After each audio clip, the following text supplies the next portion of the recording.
Chicos, ¿qué tal? Vamos a continuar con la bioquímica. Habíamos terminado glúcidos, nos faltaba por mencionar aquellos glúcidos que tienen función estructural, aquellos polisacáridos que tienen función estructural dentro de los glúcidos, como pueden ser la celulosa o la quitina. La celulosa o la quitina que van a aparecer, por ejemplo, la celulosa en la pared celular de las células vegetales, de las plantas, y la quitina, pues por ejemplo, forma estructuras en el caparazón de algunos artrópodos, en el exoesqueleto de algunos artrópodos. Esto lo tenéis en la página 164. Vamos a continuar con los lípidos. ¿Qué nos entra en el examen? Las tres biomoléculas que nos faltan: lípidos, ácidos nucleicos y proteínas, no en ese orden, pero bueno, esos tres, y aparte los orgánulos con su función, ¿vale? O sea, todo hasta la célula, sin incluir la célula. La célula ya para el siguiente examen. Vamos con los lípidos. Los lípidos son las grasas, no son exactamente equivalentes, pero lo primero que tenemos que tener en cuenta es que es un grupo muy complejo, ¿vale? Aquí vamos a tener ácidos grasos, aquí vamos a tener las grasas en sí, vamos a tener los aceites, las ceras, los fosfolípidos, vamos a tener los esteroides, como por ejemplo el colesterol, y los terpenos, ¿vale? Bueno, los derivados. Entonces, aquí vamos a ir primero con los ácidos grasos, que es la molécula fundamental para formar luego lo que se llaman los triglicéridos, que van a ser las grasas en sí, ¿vale? Entonces, esto es un grupo, no voy a perder mucho entre los saponificables e insaponificables, esto seguramente lo veáis el próximo año en segundo bachillerato, los que cojáis biología, así que no voy a entrar en ello. Voy a ver simplemente estos grupitos, algunas características y ya está, porque si no, los lípidos son complicadísimos. A mí me parecen de las cuatro biomoléculas la más complicada. Bueno, formados normalmente por carbono, hidrógeno, oxígeno. Algunas presentan esto, ya veremos cuáles. Son muy diversas, como ya hemos dicho, y son disolventes orgánicos, ¿vale? Se disuelven, pues, por ejemplo, en alcohol, ¿vale? Ácidos grasos. Los ácidos grasos están formados por una larga cadena de carbono hidrogenada, ¿vale? Y al final presentan un grupo carboxilo, que es un C unido a un oxígeno con un doble enlace y un OH, un grupo hidroxilo. Esto es un ácido carboxílico, ¿vale? Por eso es ácido graso, porque esto es un ácido carboxílico. Pueden ser saturados o insaturados. ¿De qué depende que sean saturados o insaturados? Pues este que tenemos en la imagen es un ácido graso saturado, porque no tiene ningún doble enlace. Sin embargo, si en algún punto intermedio de los que hay por aquí se forma un doble enlace y se pierden dos hidrógenos, va a ser insaturado porque va a tener una insaturación. ¿Que tiene dos insaturaciones? Pues ya tenemos, es doblemente insaturado. Y poliinsaturado, ácidos grasos poliinsaturados, cuando tienen varios dobles enlaces a lo largo de la cadena eh, a lo largo de la cadena de carbonos, ¿vale? De los, no lo diré, de la cadena hidrocarbonada. ¿Eso estaría bien dicho? No. A lo largo de la cadena de... joder, lo estoy diciendo ahora mal. Lo estoy buscando aquí porque no me sale. Hidrato de carbono. De hidrato de carbono, claro, joder. Perdón. Vale, entonces si a lo largo de la cadena aparecen dobles enlaces, ¿no? Se pierden hidrógenos porque recordad que un carbono solo puede estar unido por cuatro enlaces. Entonces, claro, si yo tengo esto, fijaros. Bueno, aquí había empezado antes, pero como tuve que volver a empezar a grabar. Carbono, carbono, carbono, carbono. Y aquí el grupo carboxilo terminal. ¿Vale? Eso de ahí. Vale, este puede estar unido a 4. Entonces, por ejemplo, yo puedo tener dos hidrógenos si no está insaturado. Pero aquí imaginaos que aparece un doble enlace, una insaturación. ¿Vale? Entonces este ya tiene 3, por lo tanto solo puede tener un hidrógeno. Y este, como tiene 3, solo puede tener un hidrógeno. ¿Vale? Este, imaginaos que es el terminal, puede tener pum, pum, pum. Pues hidrógeno, hidrógeno, hidrógeno. Se completa siempre con hidrógenos, ¿vale? Grupo carboxilo. Y luego los que está la larga cadena hidrocarbonada, ¿no?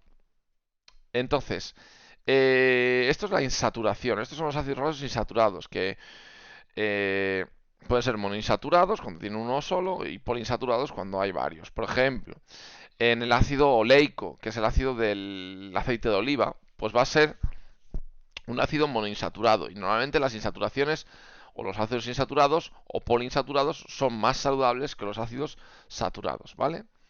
Este es el primer grupo, los ácidos grasos. Luego tenemos, bueno, aquí el ejemplo de lo que ocurrirá. Luego hay muchos cambios, cambia el punto de fusión y demás, pero esto a vosotros no os interesa. Al menos de momento, simplemente aquí lo tenéis. En un ácido graso saturado, un ácido graso insaturado. ¿Dónde me encuentro los insaturados? Pues por ejemplo en el aceite de oliva, en los pescados azules. Los saturados, pues en las grasas de animales. Entonces por eso son más perjudiciales. Bueno. Siguiente tipo de lípido, los triglicéridos, que no es más que tres ácidos grasos. Aquí tengo uno, aquí tengo uno, aquí tengo uno. Aquí estaría el grupo carboxilo, el grupo carboxilo y el grupo carboxilo que han perdido un hidrógeno respectivamente. El del hidroxilo que habría aquí, ¿vale? Está puesto al revés con respecto a lo que veíamos antes. Han perdido el hidrógeno y están unidos todos los tres a una molécula de glicerina, a un glicerol, ¿vale? O sea, tengo una glicerina unida a tres ácidos grasos, por lo tanto se forma un tri-3-glicérido, ¿vale? Tres ácidos grasos unidos por una glicerina. ¿Qué es lo que quiere decir esto? O sea, básicamente, un triglicérido son tres ácidos grasos unidos a través de una glicerina, de un glicerol, ¿vale? Estas moléculas, los triglicéridos, son muy importantes. ¿Por qué son muy importantes los triglicéridos? Porque tienen una función de reserva energética, ¿vale? Y van a aparecer, por ejemplo, en el tejido adiposo, la barriguilla, ¿vale? La barriguilla. Entonces, eh, estos triglicéridos, que son muy energéticos, pues tienen una función de reserva energética o también, por ejemplo, de regulación térmica. El oso polar, que tiene una gran capa de grasa, pues tiene este tipo de grasa, ¿vale? De triglicéridos. Los fosfolípidos. ¿Por qué son importantes los fosfolípidos? Bueno, pues porque estructuralmente son fáciles de entender. Volvemos a tener lo mismo, un ácido graso aquí, un ácido graso aquí, una glicerina o glicerol aquí, pero en lugar de tener un tercer ácido graso, tenemos ¿el qué? Pues un grupo fosfato unido a una colina, ¿vale? Entonces, lo que tenemos es un fosfato, un fosfolípido, ¿vale? Muy, muy parecido entonces, fijaros, la estructura a la del triglicérido, pero en la que yo sustituyo una de las cadenas de ácidos grasos, un ácido graso, lo sustituyo por un fosfato y una colina.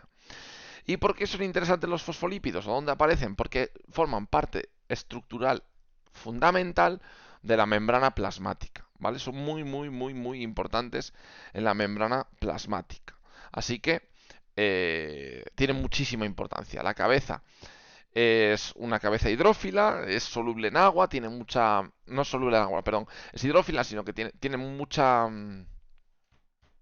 disposición a situarse hacia el agua, mientras que las colas, que será esto de acá, es muy hidrófoba. Por lo tanto, cuando de manera espontánea, cuando yo pongo a unos fosfolípidos, pues ocurre esto. Fijaros, la cabeza es hidrófila y las dos colas que me quedan son hidrófobas. La cabeza es hidrófila y las dos colas son hidrófobas. Entonces, de manera espontánea van a formar, como veremos más adelante, la estructura de la membrana de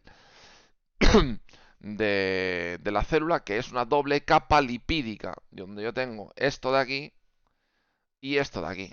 Esto dispuesto al medio intercelular, que es líquido, entonces por eso la cabeza hidrófila se dispone contra él, y esto de aquí, que también es hidrófilo, que se dispone contra, en este caso, el citoplasma, que también es un medio líquido. Y esto, como es hidrófobo, se ponen uno contra el otro porque son hidrófobos, ¿vale? ¿Entendéis? Como si fuese un poco lo que ocurre con los imanes y con los polos positivos y negativos. Pues algo así.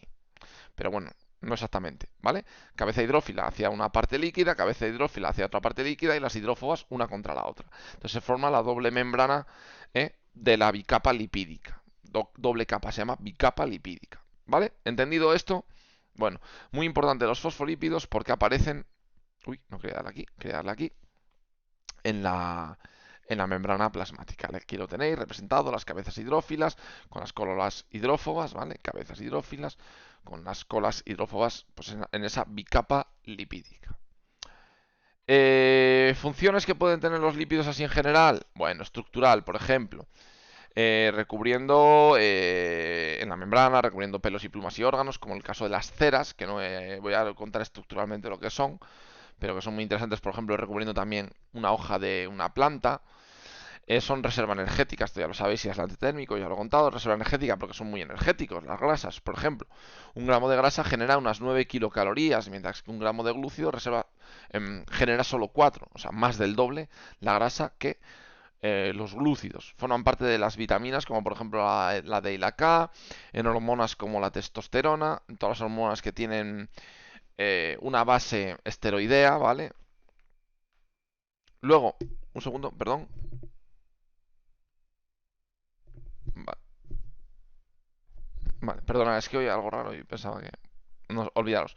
Y por ejemplo, para los ácidos biliares, la bilis, que son necesarios para la digestión de las grasas. La bilis, esa que a veces cuando habéis estado malos de estómago y vomitáis, pues echar hasta la bilis. ¿Habéis oído esa expresión? Bueno, pues la bilis, que se segrega, bueno, se segrega en el hígado, se almacena en la vesícula biliar y que sirve para la digestión de grasas, pues está formado a su vez también de lípidos, ¿vale? O la base es un lípido. Vamos con el siguiente grupo de biomolécula orgánica, las proteínas, que van a estar formadas fundamentalmente por carbono, hidrógeno y oxígeno, y importantísimo en este caso el nitrógeno, ¿vale? A veces también aparecerá el azufre, pues en casos como por ejemplo la cisteína, ¿vale? Eh, Está formado por la unión de los aminoácidos esenciales, ¿vale? Que son 20, como ya visteis en el año pasado cuando hablábamos de la traducción, ¿vale? Y se unen mediante un enlace covalente. ¿Qué es lo que se une mediante un enlace covalente? Pues aminoácidos. ¿Y cuál es el aminoácido básico? Este de aquí. Voy a hacer yo la representación para que lo entendáis. Un aminoácido básico está formado por un carbono unido a un grupo amino por un lado y a un grupo carboxilo por el otro. Grupo carboxilo, ya lo dijimos antes, era esto de aquí. Y grupo amino es esto de aquí. ¿Vale? Todo ello unido a una cadena R, que puede ser lo que sea, y a un hidrógeno. ¿Vale? Entonces, esta es la estructura. Grupo carboxilo, grupo amino, ¿vale? Carboxilo. Y la cadena lateral, y aquí una H. Hay uno en el que la cadena lateral es una H, que es el más sencillo de todos. Pues ala, lo buscáis, que no tengo que decir yo todo siempre. ¿Vale? Esta R, si es un único hidrógeno, pues es el más sencillo de todos. Lo buscáis, que no me apetece decíroslo. ¿Cómo se unen los aminoácidos entre sí para formar la proteína? Porque claro, el aminoácido es el monómero. Cuando polimeriza, pues da lugar al principio péptidos, ¿no?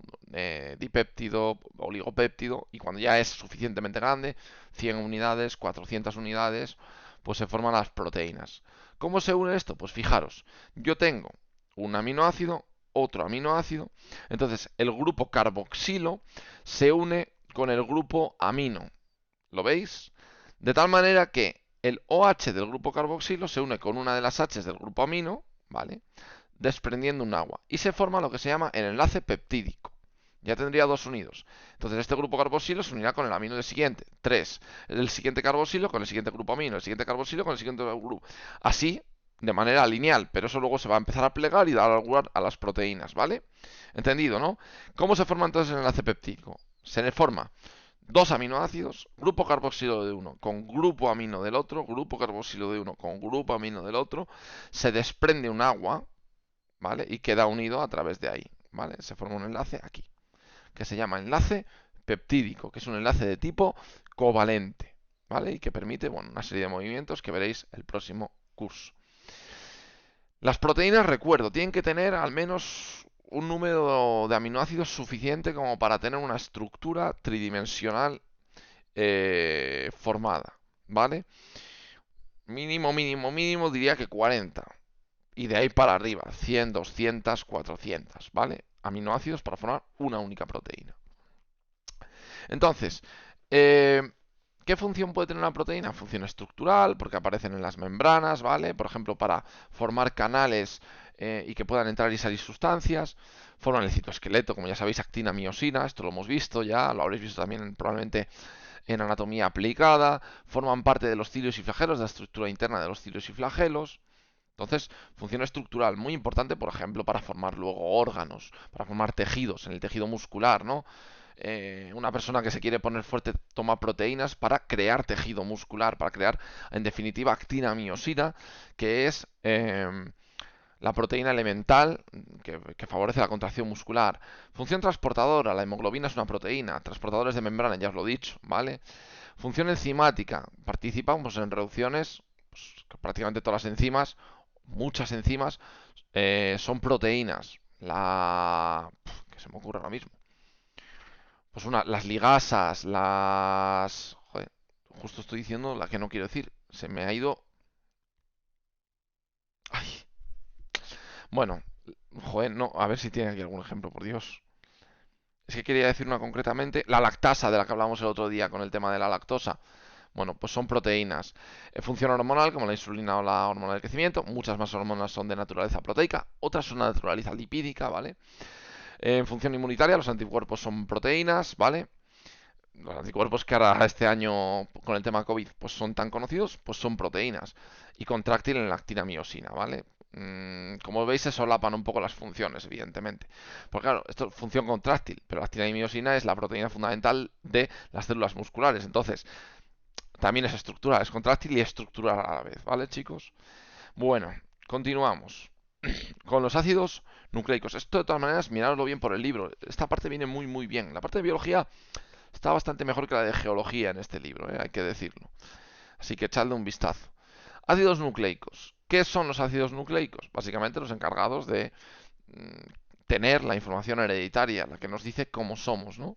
En este caso están formados por carbono, hidrógeno, oxígeno, nitrógeno y fósforo, ¿vale?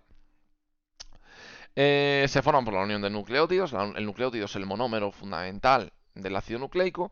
El nucleótido a su vez está formado por grupo fosfato. Esto si no lo tenemos claro, anotadlo, porque lo preguntaré casi seguro en el examen. Va a tener un grupo fosfato, va a tener un azúcar, que puede ser una desoxirribosa o ribosa. Desoxirribosa en el caso del ADN, ribosa en el caso del ARN, y va a tener la base nitrogenada, que será la que le dará el nombre. Entonces la base nitrogenada puede ser adenina, timina, citosina, guanina en el caso del ADN, o adenina, citosina, guanina, uracilo en el caso del ARN. ¿Vale? ¿Qué iba a decir ahora? Vale, entonces la base nitrogenada es la que le da el nombre al ácido nucleico completo. Entonces cuando yo digo adenina, me refiero a todo él, aunque sea la base nitrogenada. ¿Vale? Me refiero a todo el ácido nucleico, perdón, a todo el nucleótido en sí, ¿vale? Existen dos tipos, como ya sabéis, ADN y ARN, y aquí vamos a elaborar rápidamente un cuadro comparativo entre estos dos. La molécula de ADN y la molécula de ARN. Entonces, ¿qué es el ADN? ¿Qué es el ARN? Bueno, lo primero, chicos. ¿De qué puede estar formado el ADN? De adenina, citosina, guanina y timina. Esto lo deberíais de saber del curso anterior, es un repaso. Y este adenina, citosina, guanina y uracilo. ¿Sí o no? Vale. Siguiente diferencia. Estructura. ¿Vale? Aquí vamos a poner las bases nitrogenadas que pueden aparecer. O los nucleótidos que pueden aparecer. Estructura que puede aparecer. Doble cadena. Cadena simple. Doble cadena, ¿cómo? Complementaria y antiparalela. ¿Qué quería decir complementaria? Pues que la adenina siempre va a tener en la cadena de enfrente una timina y la citosina va a tener una guanina. ¿Y qué era antiparalela? Que mientras que una se leía 5' 3', la otra se leía 5' 3'. Básicamente que el marco de lectura está contrapuesto. Uno se lee en una dirección y la otra cadena se lee en la contraria, ¿vale? Y esto como es cadena simple, tiene una única dirección, 5', 3'. No hay otro marco de lectura porque es una única cadena, es una cadena simple, lineal. Mientras que esto es una cadena doble cadena con forma de hélice, ¿vale? Doble hélice con todas estas características, chicos. Completad este cuadrito que... me, ¿vale? Tipos. Bueno, el ADN, fundamentalmente, el más interesante, está en el núcleo. Hace ADN del núcleo, ADN nuclear, ¿vale? Aunque también podemos encontrarlo en los cloroplastos y en las mitocondrias. Esto tiene que ver mucho con la teoría endosimbiótica de Lynn Margulis, de la que ya deberíamos de haber oído hablar. ¿eh? Si tenemos ADN bacteriano en estos sitios, quiere decir que estos orgánulos venían de las bacterias. Acordaros, lo vimos, lo vimos. ¿Vale? Entonces acordaros de esto. Tipos de ARN. ARN teníamos mensajero, teníamos ARN ribosómico y teníamos ARN transferente. El mensajero era el que portaba la información del núcleo para sintetizar proteínas, ¿no? El ARN ribosómico forma parte de la estructura. Ya sé que esto es una chapuza, pero escuchadme y tomad apuntes. Forma parte de la estructura del ribosoma, ¿vale? Y el transferente carga o cargaba los aminoácidos durante la traducción, ¿vale? Esa era la función. ¿Qué más diferencias hay entre uno y otro? Bueno, en este caso el azúcar es una desoxirribosa y en este caso es una ribosa, pero eso ya lo hemos dicho, así que no lo voy a completar. Bueno, con esto me vale. Tampoco voy a entrar en más detalle, dado que lo vais a dar también esto en el próximo curso. Aquí tenéis un poco la estructura en doble hélice del ADN, antiparalela, unidos mediante puentes de hidrógeno, ¿vale? La adenina con la timina, la citosina con la guanina, por complementariedad de bases, como ya hemos dicho anteriormente. Os voy a contar rápidamente, ¿vale? El dogma central de la biología, para recordar una cosa del... estos ejercicios hacerlos, chicos, ¿vale? Y os cuento rápidamente el dogma central de la biología. Dogma central de la biología lo que nos decía era lo siguiente. Era que el propuesto por Crick, que luego se retocó un poquito, decía que el ADN podía replicarse, esto es la replicación del ADN, necesaria para que durante las divisiones celulares no se pierda información genética. Porque claro, si yo voy a dividir una célula en dos, necesito que el ADN se multiplique por dos antes de dividirse para no perder el ADN, ¿vale? O sea, función principal, conservar el material hereditario después de las constantes divisiones. La transcripción era la transformación de ADN en ARN, en este caso mensajero, para poder portar la información del núcleo al citoplasma, del núcleo a los ribosomas, ¿vale? Entonces el ARN mensajero porta esa información que será traducida en los ribosomas y se sintetizará en proteínas, ¿vale? O sea que replicación, transcripción y traducción, ¿vale? Esto se retocó porque se vio que se podía haber transcripción inversa, ¿no? En algunos tipos de virus, por ejemplo, y se vio que el ARN se podía también autorreplicar. Esto será muy interesante también para el origen de la vida, ¿vale? Pero bueno, estos son ya detallitos.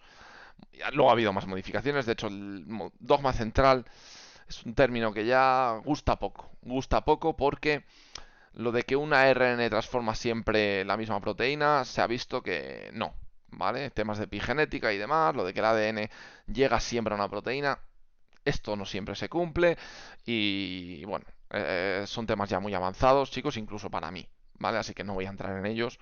Eh, pero bueno, que sepáis que esto es punta de lanza ahora mismo de la investigación en genética y en proteómica, ¿vale? Haced estos ejercicios y nada, aquí lo dejamos. Subiré un vídeo muy sencillito hablando de la teoría celular, que es una diapositiva, y no y los orgánulos, que es lo que os puedo preguntar en el examen, que vais a ver que son diapositivas que es una imagen, una función, una imagen, una función. Se estudia rapidísimo. De tal manera que lo último que puedo preguntaros son orgánulos y su función con una fotito para que sepáis identificar al orgánulo. Pero nada, os subo el vídeo el próximo día y ya está, chicos. Eso es todo lo que puede entraros en este examen global. Recordad toda la parte de geología y lo que veamos de genética hasta los orgánulos con su función.